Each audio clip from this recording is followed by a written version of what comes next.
এরকম একটা মানুষ তৈরি করলেন, তৈরি করলেন কতটুকু, আবার সাজাইতে সাজাইতে পৌঁছাইলেন কোথায়? আপনাকে প্রথম তৈরি করলেন কতটুকু? এতটুকু। তারপর তো সাজাইলেন, বাকি ডেকোরেশন তো আল্লাহ করলেন। আর যদি বাকি আল্লাহ না সাজাইতেন তাহলে তো অতটুকুই থেকে দিতাম, অতটুকুই।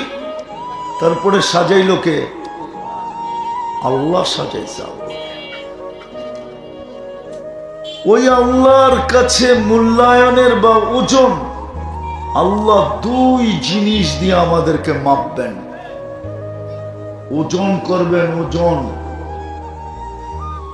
আর কোন জিনিস দিয়ে আল্লাহ আমাদেরকে ওয়েট করবেন না, আর কোন জিনিস দিয়ে আল্লাহ আমাদেরকে ওজন করবেন না। দুই জিনিস দিয়ে ওজন করবেন। ভালো মতে বোঝেন। দুনিয়াওয়ালা মানুষকে ওয়েট করে, ওজন করে, মূল্যায়ন করে বিভিন্ন জিনিসের মাধ্যমে, যার যেটা বুঝে আসে ওটা দিয়ে মূল্যায়ন করে।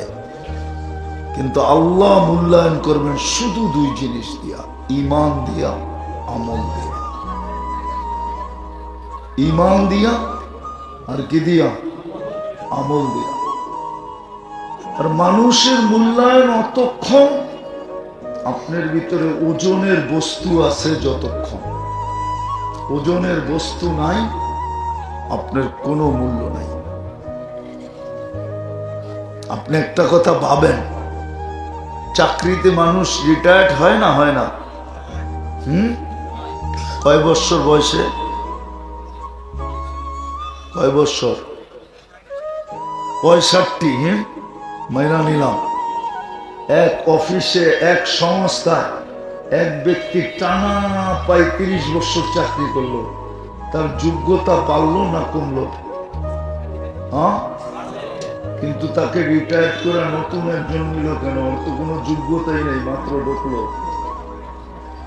এটা কি রীতি হইল না নীতি হইল?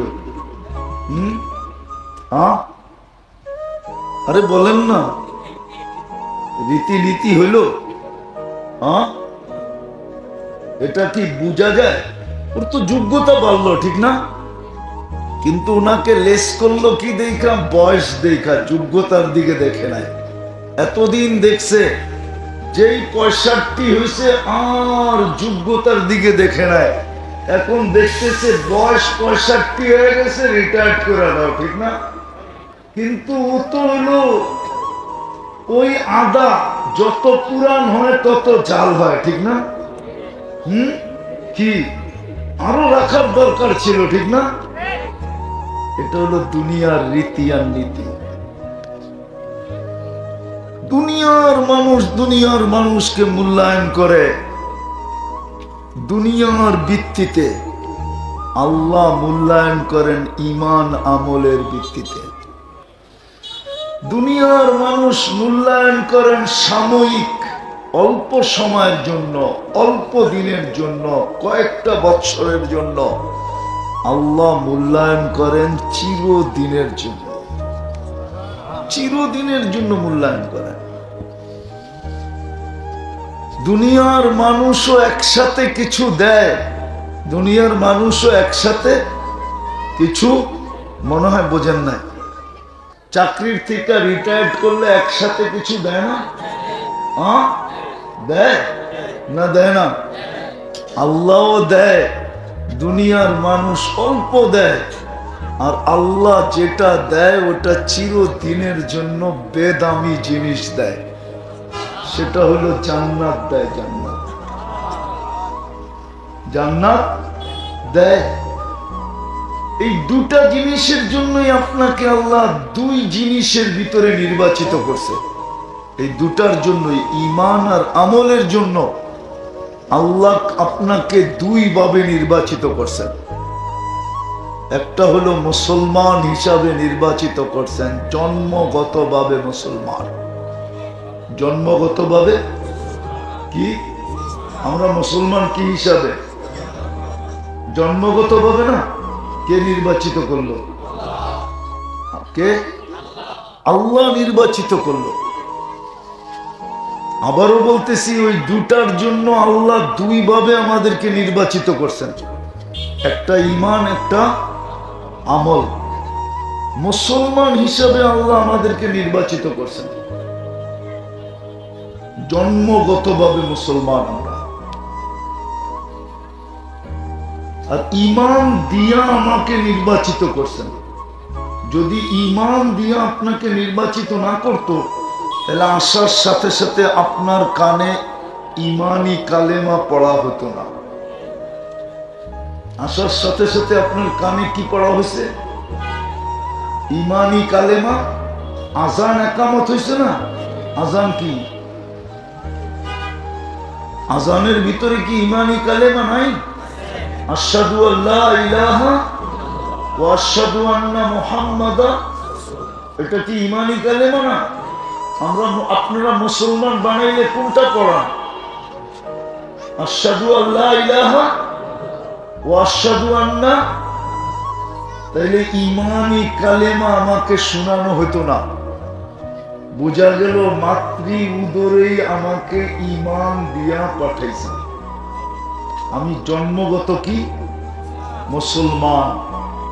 কিন্তু আফসোস তো এইখানেই, ইসলামের মধ্যে নির্বাচিত তো আপনাকে করলেন, যে দুই জিনিস দ্বারা আল্লাহ আপনাকে আমাকে ওয়েট করবে, মূল্যায়ন করবে, ওজন করবে, আর যার বিনিময় চির শান্তির জায়গা জান্নাতে দিবে। 1400 বছর আগেই তো চিৎকার দিছিলেন। ওই সময় তো বুঝে আসে নাই, কিন্তু আজকে বুঝে আসতেছে। 1400 বছর আল্লাহর রসুল আগে চিৎকার দিছিলেন যে একদিন আসবে, একদিন আসবে, একদিন আসবে, ইউহিব্বুনা দুনিয়া ওয়া ইয়ানসাউনাল আখিরা। আমার উম্মত দুনিয়া ভালোবাসবে, জান্নাত ভুলা যাবে। আখিরাত দ্বারা জান্নাতি বুঝাইছিলেন। দুনিয়া ভুলা, দুনিয়া দুনিয়া দুনিয়া ভালোবাসবে, দুনিয়ার 2 কাঠার জন্য জান দিবে। 2 কাঠার জন্য, 2 কাঠার জন্য পাগলের মতো ছুটবে। না হালাল দেখবে, না হারাম দেখবে, না বৈধ দেখবে, না অবৈধ দেখবে, কিচ্ছু দেখবে না, শুধু 2 কাঠা দেখবে যে আমি 2 কাঠার মালিক হতে পারি কিনা। 1400 বছর আগে স্লোগান দিছে। আমি এক হাদিসের একটা অংশ বলতেছি, অংশ।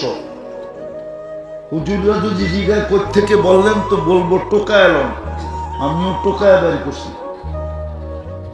আল্লাহ রসুল 1400 বছর আগে চিৎকার দিছে, ইউহিব্বুনা দুনিয়া ওয়া ইয়ানসাউনাল আখিরা।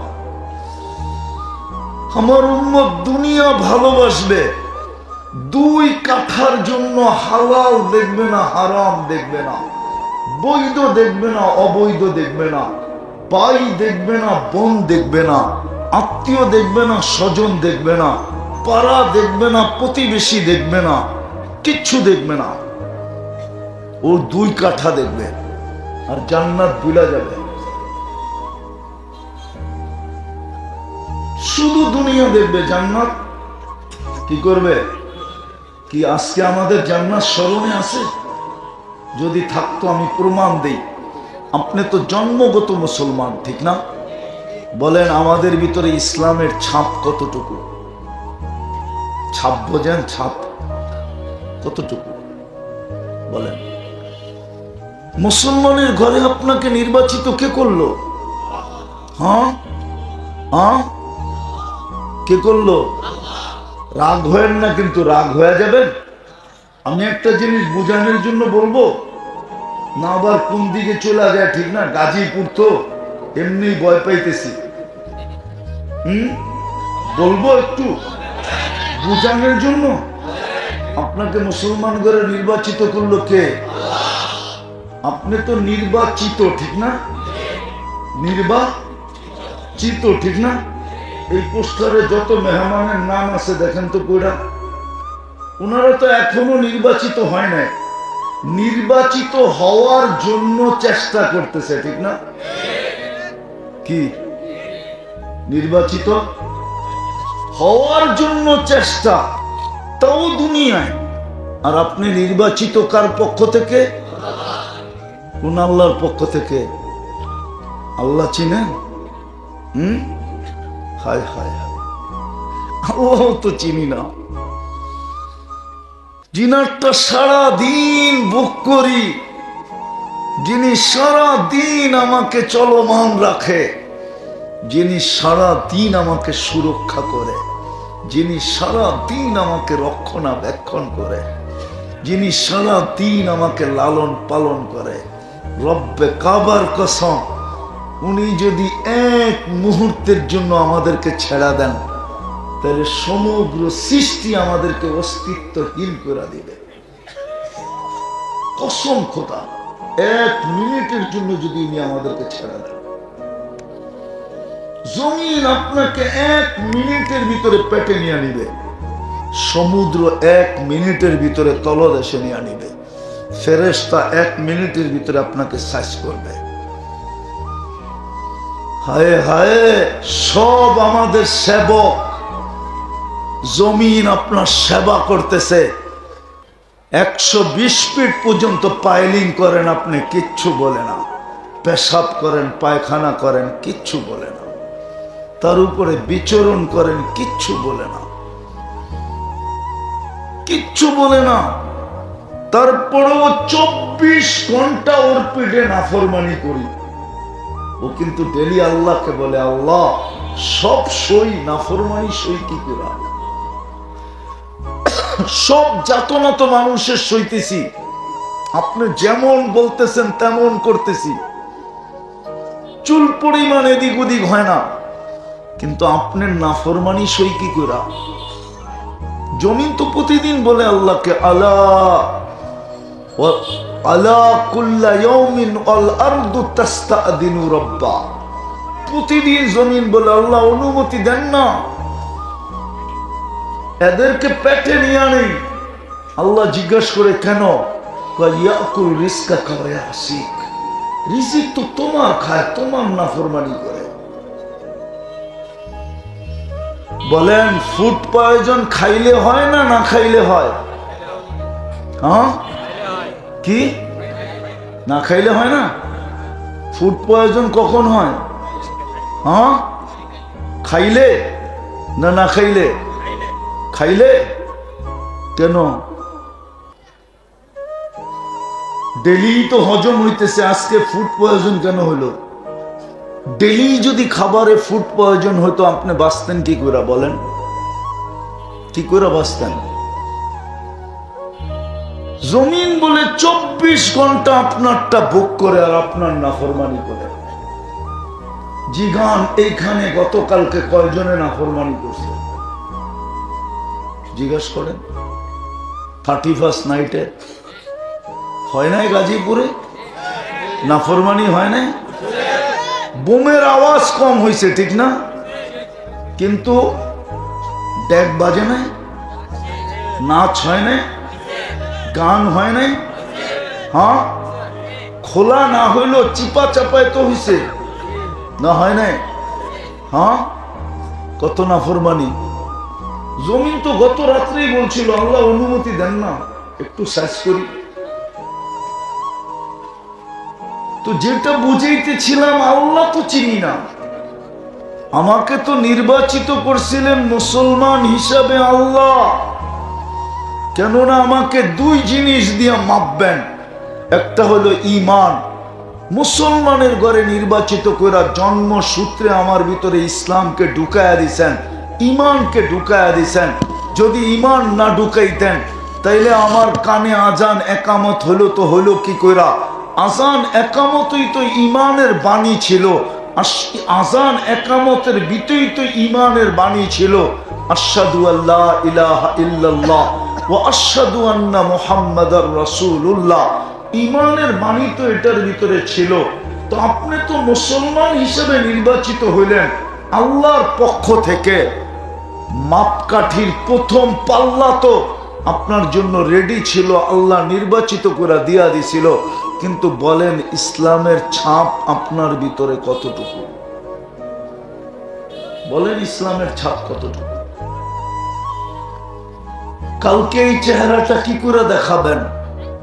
হিসাব যদি না নিত তাইলে আমি মাইনা নিতাম, কিন্তু উনি তো ঘোষণা দিছে লাতুস আলুন্না আনিন নাঈম। তুমি যদি গুছায়া না আসলা, তুমি যদি গুছায়া না আসলা, প্রস্তুতি না নিয়ে আসলা, আমরা যেমন চাই তেমন যদি না করলা, কেননা আমরা তোমাকে নির্বাচিত করছি, আমাদের পক্ষ থেকে তুমি নির্বাচিত, দলের পক্ষ থেকে নির্বাচিত হইয়া যদি দলের বিরোধিতা করে, তাইলে দল তাকে তো শুধু বহিষ্কার করে না, মাঝে মাঝে তো দেখি হাত কড়িও লাগায়, মাঝে মাঝে তো দেখি বেড়িও লাগায়, মাঝে মাঝে তো দেখি জেল জরিমানাও করে, মাঝে মাঝে তো দেখি রাস্তাঘাটে দৈরা সপ্তে মিলা পিটায়ও, মাঝে মাঝে তো দেখি গাড়ি গুড়িও ভাঙচুর করে, মাঝে মাঝে তো দেখি বাড়ি ঘরে হামলা করে। শুধু দলের পক্ষ থেকে নির্বাচিত হওয়ার কারণে, দলের বিরোধিতা করার কারণে এত যাতনা তাকে সইতে হয়, তাহলে আল্লাহ তো আপনাকে নির্বাচিত করলো মুসলমান হিসাবে। ইসলামের ছাপ তো আপনার ভিতরে নাই। শুধু নির্বাচিত তো করেন নাই, 24 ঘন্টা জন্ম লগ্ন, জন্মের পূর্ব থেকে নিয়া, এক ফোঁটা পানি থেকে নিয়া মৃত্যু পর্যন্ত আপনার সমস্ত দায় দায়িত্ব যিনি নিল, 24 ঘন্টা আপনাকে যিনি সুরক্ষা দিল, আপনাকে যিনি ডেলি আইসা ঘুম পড়ায়া দিল, ঘুম পড়ায়া, সত্য আমি বলতেছি। এই জন্য কিতাবে আছে, শ্রম পেশার মানুষ যখন বিছনায় আসে তো আল্লাহ বলে ওকে আমি থাপ্পি দিয়া ঘুম পড়ায়া দিই, থাপ্পি দিয়া। থাপ্পি বোঝেন? এই জন্য পাবেন গাজীপুরে কিছু লোক আছে ট্যাবলেট খায়াও ঘুম আসে না, কিছু মানুষ আছে ট্যাবলেট লাগে না, ঘুমের জ্বালায় ও তালাশ করে ঘুম না আসার ট্যাবলেট, আরেকজনে তালাশ করে ঘুম আসার ট্যাবলেট। ও বলে যেই কোম্পানিরটাই খাই কোনো কাজ হয় না, আরেকজনে তালাশ করে এত ঘুম কেন আসে, একটা ট্যাবলেট দেন যাতে আমার ঘুম কম আসে, কাজ করতে পারি। কে ঘুম পড়ায় আপনাকে? ওই ইসলামের ছাপ কতটুকু আপনার কাছে? কি করে হিসাব দিবেন কালকে? কোন চেহারা নিয়ে দাঁড়াবেন কালকে বলেন? নারী কোন চেহারা নিয়ে দাঁড়াবে, পুরুষ কোন চেহারা নিয়ে, যুবক কোন চেহারা নিয়ে দাঁড়াবে, বৃদ্ধ কোন চেহারা নিয়ে দাঁড়াবে? কি হিসাব দিবেন আল্লাহর কাছে? বুক তো করলাম সব আল্লাহর, এই জন্যই তো ব্যবস্থা করলেন, ইমানের জন্য ইসলাম দিলেন জন্মসূত্রে, আবার আসতে দেরি, ধনী দিতে দেরি করলেন না। কিন্তু আজকে ইসলামের কোনো ছাপ আপনার আমার ভিতরে নাই। চেহারা দেখলে বোঝা যায় না আপনি মুসলমান, কাপড় দেখলে বোঝা যায় না আপনি মুসলমান, কিছু দেখলেই বোঝা যায় না আপনি মুসলমান। বলেন কালকে কি চেহারা দেখাবেন? ওজন কি দিয়া হবে? ওজন তো ইসলাম দিয়ে হবে। যদি ইসলাম দিয়ে ওজন না হইতো তাহলে আল্লাহ কেন বলতো ওয়ালা তামুতুন্না ইল্লা ওয়া আনতুম মুসলিমুন, মুসলমান ছাড়া এসো না? কেননা আমরা ইসলাম দিয়া মাপবো, ইসলাম ছাড়া আসলে আমরা তোমাকে মাপবো না। এই জন্যই কোরআন এক জায়গায় ইঙ্গিত দিছে, ফালা নুকিমু লাহুম ইয়াউমাল কিয়ামাতি ওয়াজনা, তোমার জন্য মাপকাঠি আমাদের কাছে নাই। তো কি করবেন আমাদেরকে? ওটো কোরআন বইলা দিছেন, ইন্নাল্লাযীনা কাফারু মিন আহলিল কিতাব ওয়াল মুশরিকিনা ফি নারি জাহান্নাম খালিদিনা ফিহা উলাইকা হুম শাররুল বারিয়া। তোমাকে ডাইরেক্ট পুশ করব, ডাইরেক্ট পুশ, তোমাকে ডাইরেক্ট দুজকে পাঠায় দেব, জাহান্নামের ইন্ধন বানাবো। জাহান্নাম আমি শুনাইতে চাই না, এই জন্য জাহান্নামের দিকে যেতে চাই না, জান্নাতই শুনাইতে চাই। আপনাকে মুসলমানের ঘরে জন্ম দিল, আপনি জাহান্নামে যাবেন কেন? বলেন কালকে কি মুখ দেখাবো? দ্বিতীয় আরেকটা কথা, আপনি সুখে থাকতে চান না? না চান না? কে কে চান সুখে থাকতে? চান সুখে থাকতে? হ্যাঁ, মাছ যদি মনে করে দুনিয়াটা ডিজিটাল হলো, আমিও ডিজিটাল হই, এতদিন তো পানির পরিবেশে থাকতাম, এখন থেকে আমি ডিজিটাল হিসাবে পানির পরিবেশে আর থাকবো না। সে কি পানির পরিবেশ ছেড়ে আসলে মরবে না বাঁচবে? হ্যাঁ, আমরাও তো ভাবতেছি ডিজিটাল হয়েছি, আমরা সুখে থাকতে চাই। আপনার জন্য তো ইসলামের পরিবেশ সুখের পরিবেশ ছিল, আপনি ইসলামের পরিবেশ ছেড়ে সুখে থাকবেন তো থাকবেন কোত্থেকা? যদি আপনি ডিজিটাল পরিবেশে সুখে থাকতে চান অথবা স্মার্ট পরিবেশে আপনি সুখে থাকতে চান, যেরকম মাছ মরবে এরকম আপনিও মরবেন। এই জন্যই মাঝে মাঝে আল্লাহ আমাদেরকে চিত্র দেখায়, নিজের পিস্তল নিজের মাথায়, নিজের টাকার কিনা রশি নিজের গলায়, নিজের টাকার কিনা বিষ নিজের পেটে ডগডগায়া গিলতেছে। অথচ সেলিব্রিটি যুবকরা যাদেরকে কাছের থেকে পায় না বিদায়, মোবাইলে দেখা দেখা মাঝে মাঝে জোশে আইসা মোবাইলে টাচ করে চুমা দেয়। জিজ্ঞেস করেন, ওগরে জিজ্ঞেস করেন না আমি ভুল বললাম না সত্য বললাম? কাছে পায় না তো, ছুঁইতে পায় না, ধরতে পায় না, ঠিক না? মডেলিং, ঠিক না? তোরা কি করে জিজ্ঞেস করেন আমি ভুল বললাম না সত্য বললাম? মোবাইলে দেখাই 7 মিটার টাচ করে চুমা দেয়। আবার একা দেয় না, 2-3 জনে মিলা দেয়, ঠিক না? না মনে হয় ভুল বললাম, রাগ হয়ে গেল মনে হয়, সত্য না? ওরা আত্মহত্যা করে কেন? 2024-এ তো বাংলাদেশে 5 জনের উপরে মডেলিং আত্মহত্যা করলো, ছোট পর্দার আর বড় পর্দার মিলায়া। কি করে না? ভুল বলতেছি? হ্যাঁ, যুবক মনে হয় কাছে পাইলে ভাবতো আমি জান্নাতি পেয়ে গেছি, ঠিক না? এই জন্যই তো ওরা টাচ করে চুমা দেয়। ও আত্মহত্যা করলো কেন? আমারে বুঝান।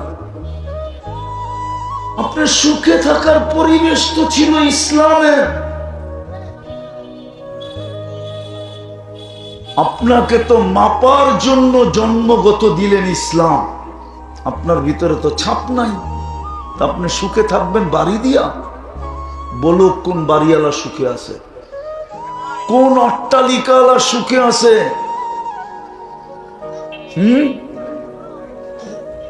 বারাটিয়া যতটুক সুখে জায়গায় নিব, বুঝান কি? হ্যাঁ, বারাটিয়া তো বারার ছেড়ে কই যাইব? আরেক জায়গায় চলে যাইব, ঠিক না? কিন্তু বাড়িওয়ালা বাড়ি ছেড়ে কই যাইব?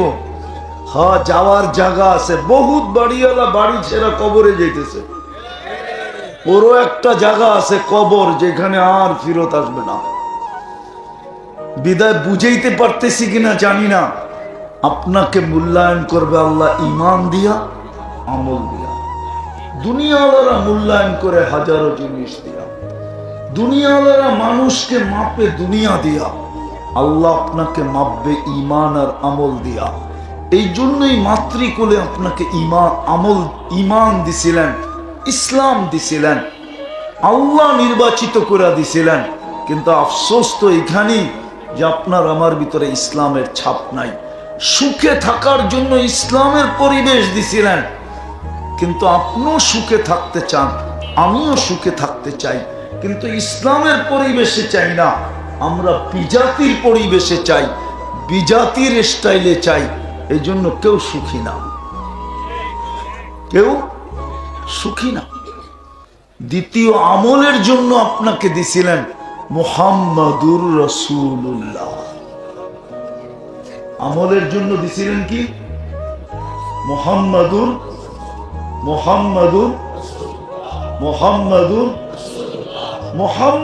রাসূলুল্লাহ আমলের জন্য দিছিলেন।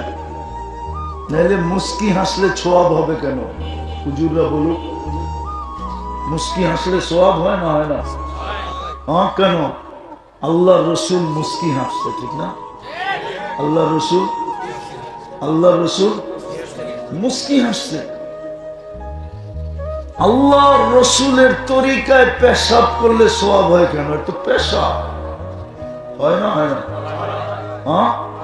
পায়খানা করলে ওই অন্ধকারে বিলকুল ল্যাপের নিচে, যেটা লাউড স্পিকারে বলা যায় না, ওইখানেও দুইজন আল্লাহ রসুলের তরিকায় যদি মিলে তো সওয়াব হয় না, হয় না? তাহলে আমলের জন্য দিছিলেন মোহাম্মদুর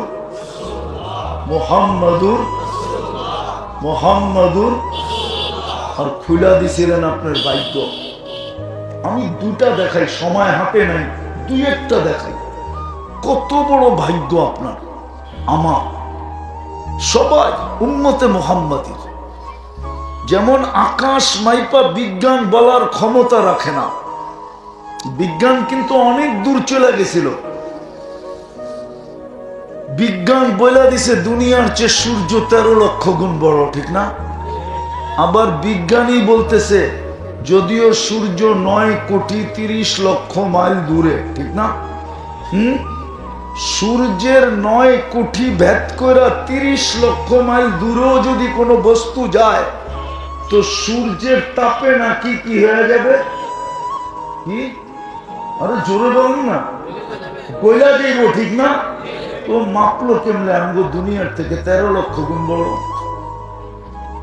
আচ্ছা মাপছে, ঠিক আছে, মেনা নিলাম, ঠিক না? মেনা নিলাম, ঠিক না? এর পাশেরটারও মাইপা বলছে সূর্যের পাশে যেটা আছে অ্যান্ড্রোমেডা, ওটা সূর্যের চেয়েও 50 লক্ষ গুণ বড়। ভালো মতে বুঝেন কিন্তু, সূর্যের চেয়ে। এর পাশে একটা আছে ব্যাটেল জেস, এটা সূর্যের চেয়েও 100 কোটি গুণ বড়। কিন্তু আকাশ মাইপা বলতে পারলো না কতটুকু লম্বা, কতটুকু পাশ। এটা বিজ্ঞানের ক্ষমতা নাই। ঠিক আপনার আমার কপালও মাইপা কোন সৃষ্টি বলতে পারবে না কত বড়। উম্মতে মুহাম্মদী হওয়ার কারণে আপনার কপাল যদি বড় না হইতো, বড় হওয়ার প্রমাণ দেই আমি, প্রমাণ। আপনার কপাল যদি বড় না হইতো তাইলে দানিয়াল আলাইহিস সালামের মতো নবী, যিনার উপাধি হলো হিব্বুল্লাহ, যিনি প্রেরিত ছিলেন ইরাকে, যিনার কবর আছে এখন ইরাকে, উনি মৃত্যুর পরেও 2500 বছর অপেক্ষা করছেন শুধু উম্মতে মুহাম্মদীর হাতের মাধ্যমে কাফন আর দাফন পাওয়ার জন্য। কে অপেক্ষা করছে? নবী। কে? আমরা কি? আমরা কি নবী তো না, কি? আর অপেক্ষা করতেছে কে? উম্মত বড় না নবী বড়? নবী অপেক্ষা করতেছে উম্মতের হাতের ছোঁয়ার জন্য। তাইলে উম্মত বাবক তার কপালটা কত বড়, কত বড় কপাল আপনার। উম্মতে মুহাম্মদী বানাইছিলেন আমলের জন্য, খুলা দিছিলেন আপনার কপাল। আরো একটা দেখাই, দেখি বুঝে আসে কিনা। এই জন্যই তো আদম আলাইহিস সালাম বলতেছিলেন আমার চেয়ে উম্মতে মুহাম্মদীর সাথে আল্লাহর কোটি গুণ বেশি ভালোবাসা। বলছে প্রমাণ, বলছে আমি একটা ভুল করতে দেরি, কিয়ামতের সকাল পর্যন্ত মানুষকে আল্লাহ ঢোল পিটায়া বইলা দিতে দেরি করে নাই। ওলামা বলুক আদম আলাইহিস সালামের ভুলের কথা কোরআনে আছে না নাই? হ্যাঁ আছে। বলছে উম্মতে মুহাম্মদী সারা দিন গুনাহ করবে, সারা দিন গুনাহ করবে। যুবকদের পায়ে হাত রাখি এদেরকে জিজ্ঞাসা করেন, শুধু গান আর নাচ না, এছাড়া সারা দিন কি দেখে নেটের ভিতরে? আমার সমাজ প্রত্যেক বাড়িতে প্রত্যেকের কামরায় আলাদা আলাদা টেলিভিশন। আগে তো এক টেলিভিশনে বাড়ির মানুষ সবাই দেখতো, এখন তো প্রত্যেক কামরায় আলাদা আলাদা টেলিভিশন। প্রত্যেক বাড়িতে ওয়াইফাই, কামরার ভিতরে যুবক বৈশা সারা রাত্র কি দেখে বলুক, ওদের পায়ে হাত রাখা জিজ্ঞাসা করি, সত্য যেন বলে। যা দেখে যদি পাশের কামরা মা বাবা জানতো, তাহলে জুতা মারতে মারতে বাড়িতে বাড়ি করে দিত, বেরো তুই। সত্য না? সত্য না? কিন্তু লুকায় কে? স্বামী সারা দিন বাইরে কি করে, এটা যদি স্ত্রী জানতো, কোন স্বামীকে ঘরে ঢুকতে দিত না। স্ত্রী ঘরে বসে সারাদিন কি করে, স্বামী যদি জানতো, তাহলে কোন স্ত্রীর জন্য মাথার গাম পায়ে ফেলতো না। লুকায় কে? তাইলে আপনার আদম আলাইহিস সালাম বলে একটা ভুল করলাম, কিয়ামতের সকাল পর্যন্ত মানুষকে ডোল পিটায় জানায় দিল, উম্মতে মুহাম্মদী তো সারাদিন গুনাহ করবে, আল্লাহ কাউকে জানতে দিবে না। তাহলে আপনার কপাল কত বড়! কি কারণে? আরে বলেন না, উম্মতে মুহাম্মদ সাল্লাল্লাহু আলাইহি ওয়াসাল্লাম মুহাম্মদুর রাসূলুল্লাহর উম্মত হওয়ার কারণে, ঠিক না? হ্যাঁ, আপনাকে উম্মত বানাইলেন কেন? আমলের জন্য, ঠিক না? বলেন ওই নবীর আদর্শ কতটুকু? যদি আদর্শ থাকতো, এত বড় কপাল আমি দেখাই না। বুঝবেন কি বুঝবেন না জানি না, একটা কথা মনে গাইথা রাখেন। আমি বুখারী শরীফ আর মুসলিম শরীফ থেকে বলতেছি, ভালো মতে গাথেন, ভালো মতে এই কথাটা মনে গাথেন। কবরে কিন্তু মৌলিক প্রশ্ন একটা। কয়টা? কয়টা? কয়টা? মৌলিক বুঝেন তো? মেইন প্রশ্ন কয়টা? এটা যদি ওকে হয় বাকি দুটা ওকে হবে, এটা যদি ওকে না হয় তো বাকি দুটা ওকে না। ইমাম বুখারী এই জন্য প্রথমে কি বাবুল জানা, কিতাবুল জানায়েজের ভিতরে হাদিস আনছেন। বুখারী শরীফ কিন্তু 30 পারা, প্রথম 5 পারার শেষের দিক দিয়ে আছে। আমি গতকালকে পড়াইতেছিলাম এটা। প্রথম মেইন প্রশ্ন কবরে, মা কুনতা তাকুলু ফি হাদার রাজুলি লি মুহাম্মাদিন। এটা হলো বুখারীর শব্দ। মা কুনতা তাকুলু ফি হাদার রাজুল, সর্বপ্রথম মুহাম্মদুর রাসূলুল্লাহ সম্বন্ধে প্রশ্ন করা হবে আপনাকে। আল্লাহ সম্বন্ধে না, দ্বীন সম্বন্ধে না, মুহাম্মদুর রাসূলুল্লাহ সম্বন্ধে আপনাকে প্রশ্ন করা হবে। উঠান বুখারী, দেখেন কিতাবুল জানায়েজ, ওর ভিতরে দেখেন এই হাদিস লেখা আছে। ওই মুহাম্মদুর রাসূলুল্লাহর উম্মত বানায়া আপনার ভাগ্য খুলে দিল। আরেকটা দেখাই যদি আপনাদের মনে লাগে, দেখি পার্থক্য করতে পারেন কিনা, অ্যানালাইসিস করতে পারেন কিনা। মুসা আলাইহিস সালাম আল্লাহর সাথে কথা বলে, ঠিক না? বিদায় উনি কি কালি কার সাথে কথা বলে? আচ্ছা, মুসা আলাইহিস সালাম আল্লাহর সাথে কথা বলে এটা বড় না স্বয়ং আল্লাহ কারোর সাথে কথা বলে এটা বড়? হ্যাঁ, আল্লাহ স্বয়ং কথা বলে এটা কত বড়? অনেক। কত মাপা যাবে? হ্যাঁ, তো আল্লাহ তো আপনার আমার সাথে কথা বলে বিদায় কালামুল্লাহ দিল। আল্লাহ তো আপনার আমার সাথে কথা বলে বিদায় কি দিল? কি দিল? কোরআনের নাম কি? কোরআন না কালামুল্লাহ? কি নাম? কালাম মির রব্বিল আলামিন। আল্লাহ বলতেছে কালাম মির রব্বিল আলামিন। আল্লাহর কালাম দিল। এইবার ভাবেন আপনার কপাল কত বড়। এইবার ভাবেন আপনি কপাল কপাল কত বড়। কিন্তু আপনি যদি বলেন আল্লাহ আপনি তো কথা বলেন ঠিক আছে আমার সাথে, কিন্তু আমারও তো বলতে মনে চায়, ঠিক না? কি আমারও তো